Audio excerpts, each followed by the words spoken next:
அது மாதிரி காமராஜருக்கு முகவரி கொடுத்ததே அவர் தான். சொல்றதுக்கு வெக்கப்படுறாங்க. ஏன் தலைவன் சொல்லி அந்த ஜாதி வழக்குள் சிக்க வைக்க பார்க்குறாங்க பசுமன். தேமறுபுறம் குருபூஜைக்கு ஓடுறதுனால அவங்க ஜாதி தலைவராக அவன் நினைச்சிட்டாங்க. 2 தொகுதியிலும் போட்டி போட்டு 2 தொகுதியும் பிரச்சாரத்துக்கு போகாமல் ஜெயிச்சார். எப்படி ஜெயிச்சாரு? அருப்புக்கோட்டை பார்லிமெண்ட்ல மொத்தமும் முக்குளத்தர் தானா? சக்கிலியன், பறையன், பல்லன் அப்படித்தானே பேசுவாங்க. இன்போட்டு தானே பேசுவாங்க.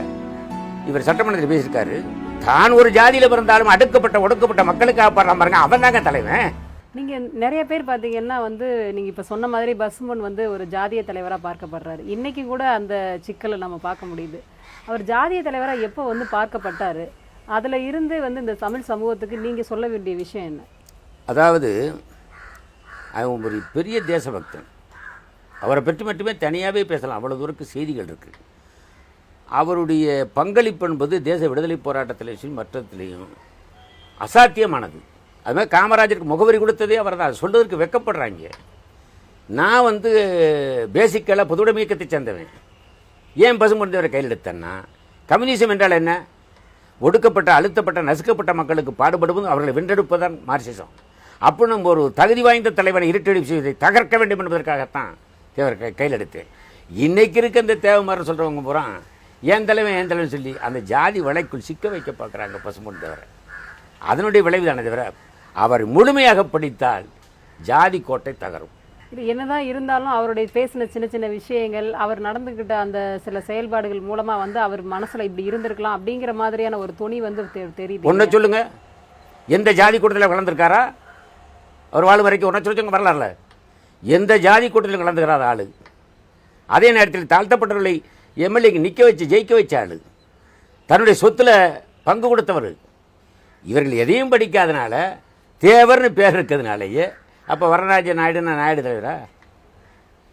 அப்போ அவர் ஒரு தேசபக்தரை முழுமையாக படிக்க வேண்டும். படித்த பிறகு ஒரு மதிப்பெடுக்கு வரணும். எதுவுமே படிக்கிறது இல்லை. தேவமறுபுறம் குருபூஜைக்கு ஓடுறதுனால அவங்க ஜாதி தலைவராக அவன் நினைச்சிட்டாப்புல. இன்னைக்கு இருக்க தேவமார்களுக்கு அவர் கேடயமாக பயன்படுத்துகிறாங்களே தவிர அவரை படித்தால் எல்லா சமூகமும் நமக்கு வேண்டிய சமூகம்னு ஒத்துக்குருவாங்க. ஏன் பசும்பொன் தேவரே போட்டி போட்டார்? தேவமார் மட்டும் ஓட்டு போட்டால் ஜெயிச்சார்? ஒரு தொகுதியில் ஜெயிக்க முடியுமா? 2 தொகுதியிலும் போட்டி போட்டு 2 தொகுதியும் பிரச்சாரத்துக்கு போகாமல் ஜெயிச்சார். எப்படி ஜெயிச்சார்? அருப்புக்கோட்டை பார்லிமெண்ட்டில் மொத்தமும் முக்குளத்தர் தானா? அப்போ அனைத்து சமூகமும் அவர் நேசிச்சு அப்படிப்பட்ட தலைவர் தான் அவர். அவர் மேலே ஜாதி சாயம் பூசுகிறாங்க. அதுக்கு அவருடைய சமூகமே காரணமாக இருக்குது. அதை உடைப்பதற்கு அவர் படைப்பு தான் நிற்கும். இன்னைக்கு அவரை எதிர்க்கிறவனாக இருந்தாலும் சரி, ஆதரிக்கலாம் என் புத்தகத்தை படித்தானே பேச முடியும். கண்டிப்பாக. அதனால் படைப்புகள் தான் நிற்கும். அவர் நான் முழுமையாக அவரை உள்வாங்கியிருக்கேன். அவருடைய அரசியல் எனக்கு முரண்பாடு உண்டு. ஆனால் இவர்கள் நினைக்கிற மாதிரி ஜாதி பூசுவதற்கு அந்த மனிதர் மேலே துரும்பு கூட விழுகாது. நீங்கள் இன்றைக்கி அம்பேத்கரை ரொம்ப விரும்புகிறவங்க, இல்லை அம்பேத்கரை பற்றி கோட் பண்ணுறவங்க, அம்பேத்கரை பற்றி ஃபோட்டோ வச்சுருக்கிறவங்க, இல்லை ஸ்டேட்டஸ் போடுறவங்க எல்லாம் ஒரு தலித்தியவாதிகள் அப்படிங்கிற ஒரு முத்திரை குத்துற மாதிரியே பெரியார் அப்படிங்கிறத அவர் தீக்கா அப்படிங்கிற ஒரு இதுக்குள்ள கொண்டு வராங்க. அவரை கூட காமனாக நிறைய பேர் கொண்டாட ஆரம்பிச்சிட்டாங்க. ஆனால் அம்பேத்கரை பற்றி பேசினாவோ எழுதினாவோ அவர் தலித்தியவாதி அப்படிங்கிற மாதிரி, தேவரை பற்றி பேசும்போது அதை பற்றி அவரை பற்றி புகழும்போது அவங்க ஒரு ஜாதிய ரீதியான ஒரு விஷயத்தை முன்னெடுக்கிறவங்க அப்படிங்கிற ஒரு கண்ணோட்டம் இன்னும் கூட மாறலை. அம்மா, யார் உன்னுடைய நண்பனை காட்டு உன்னை பற்றி சொல்கிறேன்னால யார் அம்பேத்கரை கொண்டாடுறாங்க, யார் தேவரை கொண்டாடுறாங்க நம்பது அந்த 2 சமூகத்தை சாராதவர்களுக்கு சந்தேகம் வருது. அதான் உண்மை. ஆனால் அந்த 2 அப்படி சந்தேகப்படுகிறவர்கள் அம்பேத்கரையும் தேவரையும் படித்து புரிந்து கொண்டால் நம்ம அவங்கள வரவேற்கலாம். படிக்காமல் அவன் அம்பேத்கரை கொண்டாடுறான், இவன் தேவரை கொண்டாடுறான், அதனால் அவர் தாழ்த்தப்பட்ட தலைவர், இவர் முக்குளத்தர் தலைவர் சொன்னால் மூடர்கள் அல்லவா? படித்து அதுக்கு ஒரு முடிவுக்கு நான் படிக்க போய் தானே தேவரை கையில் எடுத்தேன். நான் ஜீவாவுடைய சட்டமன்ற உரை எடுக்க போகும்போதும் அதுக்கு முன்னாடி அவரை பற்றி எனக்கு ஒன்றும் தெரியாது. பக்கத்தில் பசுமந்தருடைய பேச்சு இருந்துச்சு. ஒரு பேச்சை பார்த்தேன், ஆஹா சார் ரைட்டுன்னு முழுவதையும் எடுத்துகிட்டு படித்து பார்த்த பிறகு இவன் ஒரு தேசிய தலைவன். நான் சொல்கிறேன், அவர் சாதி தலைவன்றாங்களே சட்டமன்ற உரையில் சொல்கிறாரு. தாழ்த்தப்பட்ட சமூக மசோதாவில் பேசுகிறார்.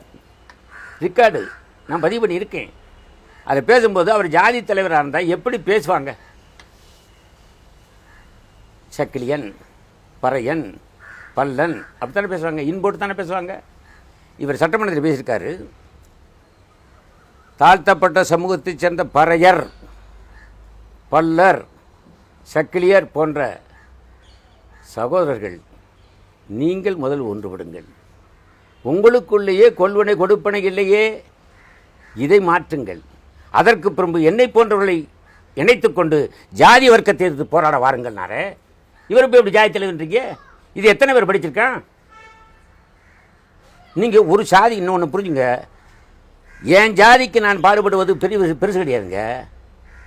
நீங்கள் அப்படித்தானே ஜாதி தலைவர் இருக்காங்க. தான் ஒரு ஜாதியில் பிறந்தாலும் அடுக்கப்பட்ட ஒடுக்கப்பட்ட மக்களுக்காக பாடுறான் பாருங்க, அவன் தாங்க தலைவன். அப்படில பார்க்கணும். அது தமிழ் சமூகத்தில் இல்லை.